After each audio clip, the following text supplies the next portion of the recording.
তোমাদের দাদাকে কতবার বলেছি ক্যামেরার দিকে তাকাবে না, সেই ঘুরে ফিরে ক্যামেরার দিকে তাকাচ্ছে। এখন তো তোমরা দেখছো অল্প তাকাচ্ছে, তো তার আগে অবধি এতক্ষণ ধরে তাকিয়েছিল, মানে আর কি বলবো। ওকে আমি না করে যাচ্ছি তাও তাকিয়ে যাচ্ছে, এই দেখো আবার তাকাচ্ছে আর আমি হেসে দিয়েছি। তো যাই হোক, গুড মর্নিং বন্ধুরা, তোমাদের সবাইকে তিয়ার পরিবারে তোমাদের সবাইকে স্বাগত। আশা করি যে যেখান থেকে আমার এই ভিডিওটা দেখছো তারা সবাই ভালো আছো। তো সকালবেলা চা খাওয়ার পরে এই যে দেখো, এই জামা কাপড়গুলো আজকে তুলতেই হবে। শীতের পোশাক বলে কথা, শীতের পোশাক যত দিন বাইরে থাকবে তত দিন ঘরটা যেন ভরে থাকে। তো সবার বাড়িতেই এই দুর্দশা হয়। তো আর আমার মতন বাড়িতে তো আরও বেশি দুর্দশা থাকে, কেননা জায়গা কম।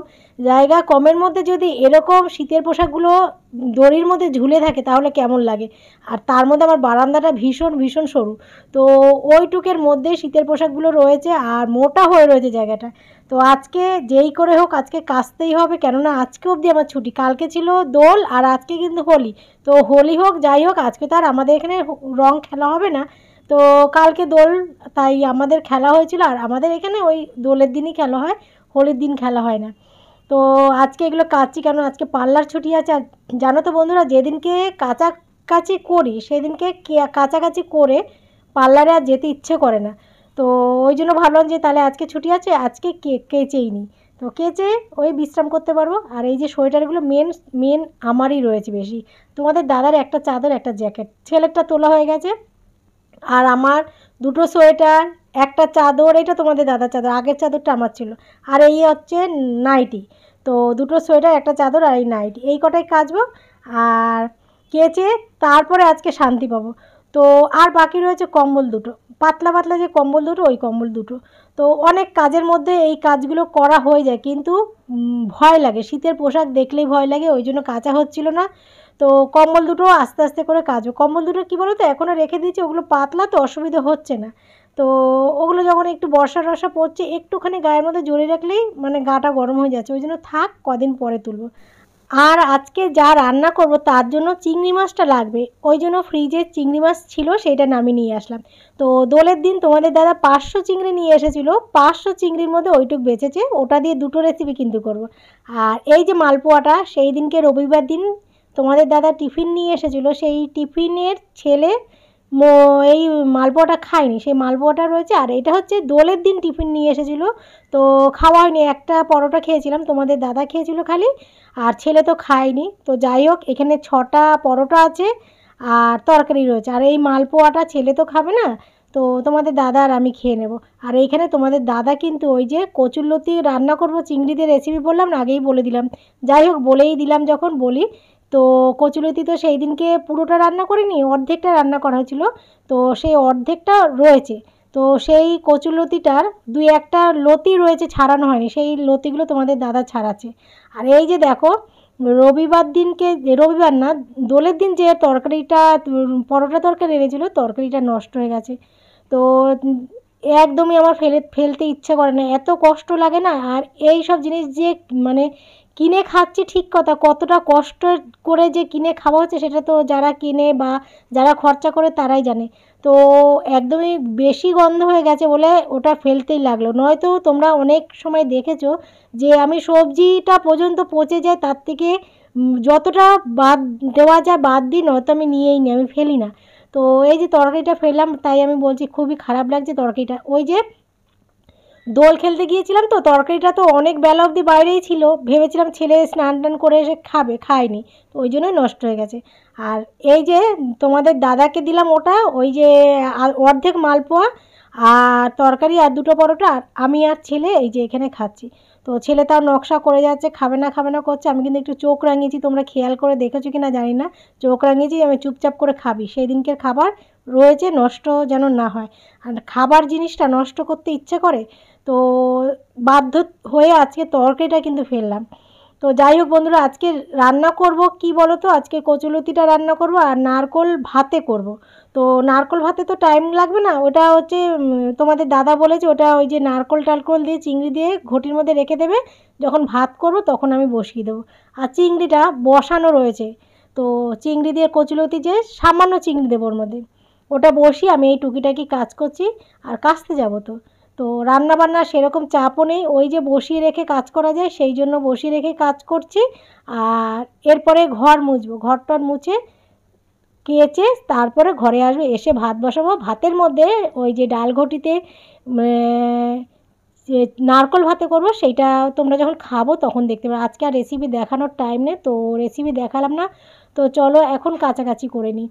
তো চলে এসেছি বন্ধুরা, কাচাকাচি করতে চলে এসেছি, ঘরটা মুছে অবশ্যই এসেছি।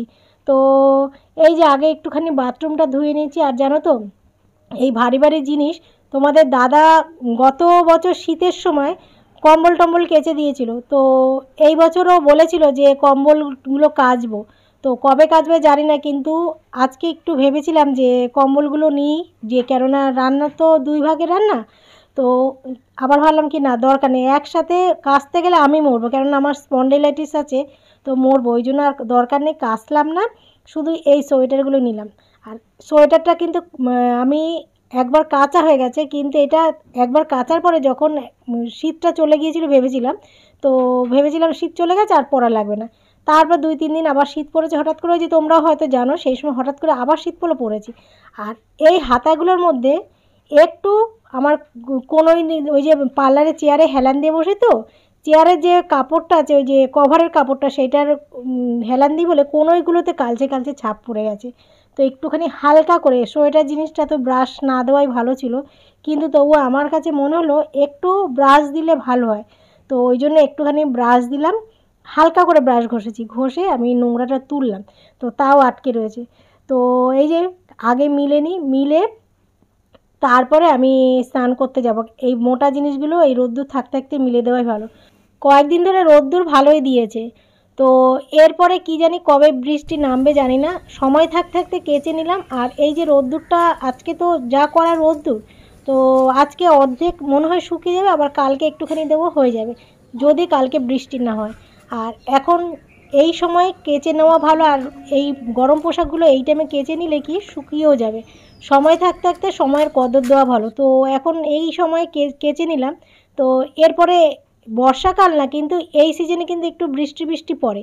তো চৈত্র মাস ফাল্গুন মাসের শেষের দিকে না বৃষ্টি পড়ে, তো এখন যদি কেচে নিই তাহলে আমার শুকিয়েও যাবে। তো ওই জন্যই বললাম যে সময় থাকতে থাকতে কেচে নেওয়া ভালো, তো সময়ের কদর করা ভালো। তো সময়ের কদর করে এগুলো কেচে নিলাম, আর আজকেই কাচলাম, কারণ তোমাদের বললামই যে আজকে আমার পার্লার আজকে অবধি যাবো না আর কি, ছুটি 2 দিন করেছি, সোমবার আর মঙ্গলবার, দোলের দিন আর হোলির দিন।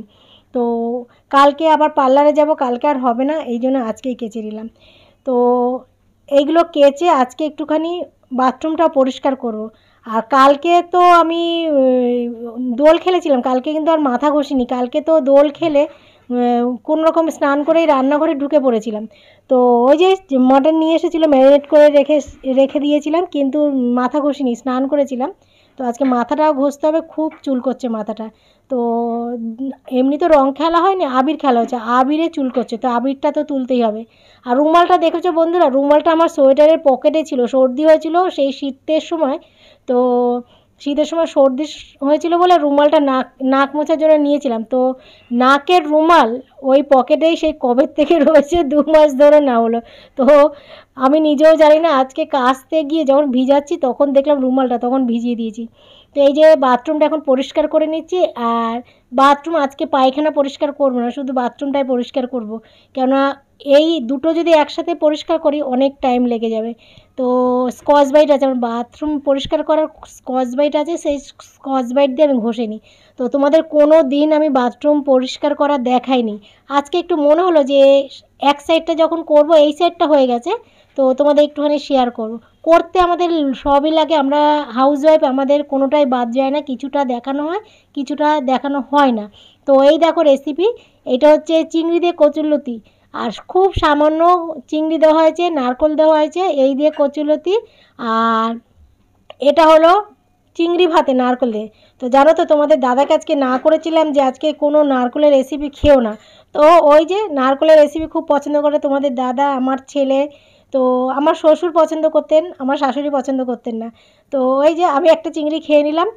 তো যেহেতু বাবারই তো ছেলে, আর আমার ছেলেও তার বাবার ছেলে, তো এই জন্য আমার ছেলেও সেই বাবার ধাঁচ হয়েছে, আর আমার বড় তার বাবার ধাঁচ হয়েছে। তো এই জন্য হয়তো নারকোল পছন্দ করে, জানি না। আর আমার ওই যে নারকোলের রেসিপি একটু কেমন লাগে, শুধু ছোলার ডালেই ভাল লাগে আর মোচাতে ওই যে গোটা গোটা যে নারকোলটা ভেজে দেয় ওটাই ভাল লাগে। তো যাই হোক, ওই না ভালো লাগলো, খেতে হবে, খেলাম। আমার নারকোল ভাতে অতটা ভালো লাগে না, কিন্তু কচুরলতি ভালো লাগে। আর সন্ধ্যাবেলায় ঘুম থেকে উঠে সন্ধ্যা দিলাম, দিয়ে মনে মনে ভাবছি তোমাদের দাদা তো দুদিন ধরে বাড়িতে রয়েছে, তো ওকে তো আমি কিছুই সন্ধ্যাবেলায় করে খাওয়ালাম না, একটু উঠি, তাড়াতাড়ি করে উঠলাম, উঠে এবার সন্ধ্যা দিয়েছি, তোমাদের দাদা মোগলাই নিয়ে চলে এসেছে। ভেবেছি বেগুনি করবো, বেগুন ছিল, তো দেখি বেগুন মোগলাই পরোটা নিয়ে এসেছে। তো তো এর আগে একদিন আমি বলেছিলাম, কি জানি কী করে বোঝে মনের ভাষা জানি না, এইটাই হচ্ছে স্বামী স্ত্রী। তো সত্যি তাই, ও হয়তো ভেবেছে দুদিন বাড়ি রয়েছি তো নিয়ে যাই, বউ বাচ্চার জন্য নিয়ে যাই। দেখো, সেও কিন্তু মোগলাই আমাদের চিন্তা করেই নিয়ে এসেছে, আর আমিও কিন্তু এই আজকেই ওর চিন্তা করছিলাম যে বাড়িতে রয়েছে একটুখানি বেগুনি ভাজি, বেগুনি দিয়ে মুড়ি খাবো। তো যাই হোক, এটাই হলো সংসার আমাদের। তো ভিডিওটা আজকে এইখানে শেষ করে দেবো বন্ধুরা। তো চলো, এই মোগলাই খেতে খেতে শেষ করি। আর তোমাদের দাদার খাওয়া গেছে, এখানে ছেলে বসে, ছেলেকে দিলাম, এখন আমি খাবো। এই যে তরকারি, পেঁয়াজ, শসা খুব সামান্য, আর মোগলাই, আর এই যে সস। তো চলো, আজকের মতন গুড নাইট তোমাদের সবাইকে। তোমরা ভালো থেকো, সুস্থ থেকো, সাথে থেকো, আর হাসতে